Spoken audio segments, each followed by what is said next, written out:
Olá, dando início aqui então ao nosso segundo módulo, nós vamos falar do controle repressivo, né? A última aula do primeiro módulo, nós falamos então do controle preventivo. Concluímos o nosso estudo sobre o controle preventivo e aqui agora nós vamos falar do controle repressivo. E como eu já disse para vocês, no Brasil, todos os poderes exercem o controle preventivo e o controle repressivo. O que nós temos? Que quando se trata do controle preventivo, a regra é que esse controle, então, ele é feito pelo poder legislativo. E quando nós falamos do controle repressivo, a regra é que esse controle aqui, ele é feito por quem? Pelo Poder Judiciário. Quando o parâmetro for a Constituição Federal, mais especificamente o Supremo Tribunal Federal. Quando o parâmetro for uma Constituição estadual, aí vai ser o Tribunal de Justiça Estadual. Mas nós vamos falar disso posteriormente, tudo bem? Então, começando agora aqui pelo controle repressivo. O controle repressivo, em regra, é exercido pelo Poder Judiciário, mas ele também pode ser feito de forma excepcional pelo Poder Legislativo. Por que esse controle ele se chama de controle repressivo? É porque aqui nós já temos, no mínimo, a norma promulgada. Não estamos mais diante de projeto ou de proposta. Então, a primeira hipótese em que o Poder Legislativo ele exerce controle repressivo é quando se trata da lei delegada, que está prevista na nossa Constituição Federal, no artigo 68, tá? Por que esse controle ele é classificado como um controle político? Porque ele é exercido pelo Poder Legislativo, que não é um órgão de natureza judicial, né? Ele é um órgão de natureza política. Então, o que ocorre em relação à lei delegada? A lei delegada ocorre da seguinte forma: o presidente da República solicita ao Congresso Nacional uma delegação para legislar. Essa delegação, ela é enviada para o presidente da República por meio de uma resolução. Atenção, o Congresso Nacional ele não está obrigado a delegar. Ele delega quando ele quiser, se ele quiser. Uma vez que ele delegou, nesta resolução vão estar definidas as regras que o presidente da República vai ter que obedecer. E aonde é que vem o controle de constitucionalidade? É quando o presidente da República ele ultrapassa, né, os limites da delegação.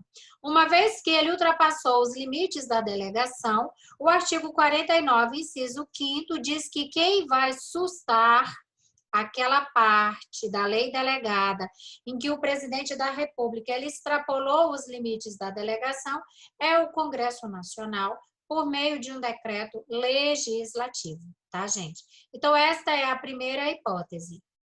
A segunda hipótese em que ocorre um controle repressivo de constitucionalidade, também exercido pelo Poder Legislativo, é na medida provisória. A medida provisória ela está prevista no artigo 62 da Constituição Federal. O que diz o artigo 62? Que em situações de urgência ou relevância, o presidente da República pode editar uma medida provisória. Esses são os pressupostos constitucionais de uma medida provisória. Quando o presidente edita a medida provisória, ele tem que mandá-la de imediato para o Congresso Nacional. É na Câmara que começa o processo legislativo da medida provisória. Só que você vai se lembrar que quando o presidente edita e publica no órgão oficial a medida provisória, ela já ingressa no ordenamento jurídico com força de lei. Então, a aprovação do projeto de lei, né, de conversão da medida provisória é diferente. Por quê? Porque ela já está no ordenamento jurídico produzindo efeitos e agora é que ela vai, então, sofrer o processo legislativo. Então, quando ela chega na Câmara, qual é o primeiro passo? Criar uma comissão mista. Comissão mista de deputados e senadores. Para que serve essa comissão mista? Para verificar se a medida provisória atendeu aos pressupostos constitucionais. Uma vez que ela não atende aos pressupostos constitucionais, ela poderá ser rejeitada. Aqui está o controle repressivo. Repressivo porque ela já está vigente no ordenamento jurídico. Então, resumidamente, seriam estas duas hipóteses em que o Poder Legislativo exerce controle repressivo de constitucionalidade. Vamos falar do Presidente da República. O Presidente da República também faz controle repressivo de constitucionalidade? Antes da Constituição atual, era perfeitamente cabível o entendimento de que o Presidente da República ele poderia deixar de cumprir uma lei por entendê-la inconstitucional. Com a chegada dessa nova Constituição nossa de 88, o que ocorreu? O presidente da República ele pode ajuizar uma ação direta no Supremo, ele está como um dos legitimados no artigo 103. Então, houve uma discussão na doutrina. Há quem entenda que, a partir da Constituição de 88, o presidente da República ele não pode mais deixar de cumprir uma lei por entendê-la inconstitucional. Nesse caso, qual era o procedimento que ele teria que fazer? Ajuizar uma ação direta no Supremo e pedir uma medida liminar suspendendo os efeitos da lei questionada. Mas a maioria da jurisprudência e o próprio Supremo Tribunal Federal, e, portanto, para concurso você vai dizer que pode sim. Por quê? Porque a Constituição diz que o presidente da República ele deve obedecer à lei e zelar pelo cumprimento da Constituição. Então, se ele entende que uma lei viola a Constituição, por uma determinação constitucional de que ele deve obediência à Constituição, ele pode sim deixar de cumprir a lei. Porém, entende-se que nesse caso, ele deve fazer isso de forma escrita, devidamente fundamentada e dar publicidade desta decisão. E, em seguida, então, ajuizar a ação direta de inconstitucionalidade. Beleza, gente? E agora vamos falar da possibilidade do Tribunal de Contas da União também fazer controle de constitucionalidade. Isso está previsto na súmula, não é súmula vinculante, é súmula comum, né? A súmula 347. O que diz essa súmula? Que o Tribunal de Contas da União, no exercício das suas atribuições, ele pode afastar a incidência de uma norma por entendê-la inconstitucional.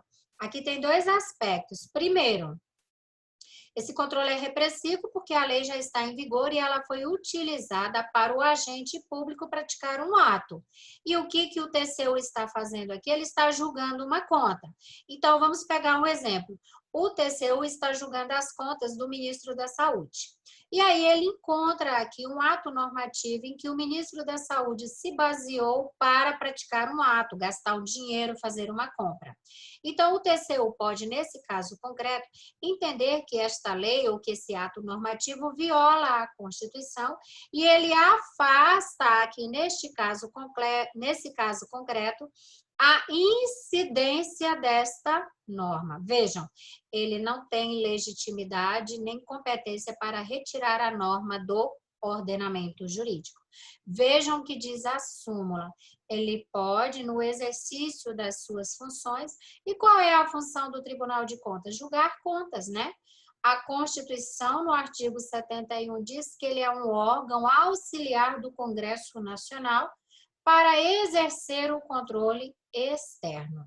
Então, durante o julgamento das contas, ele pode sim, naquele caso concreto, naquela prestação de contas específica, afastar uma lei por entendê-la inconstitucional.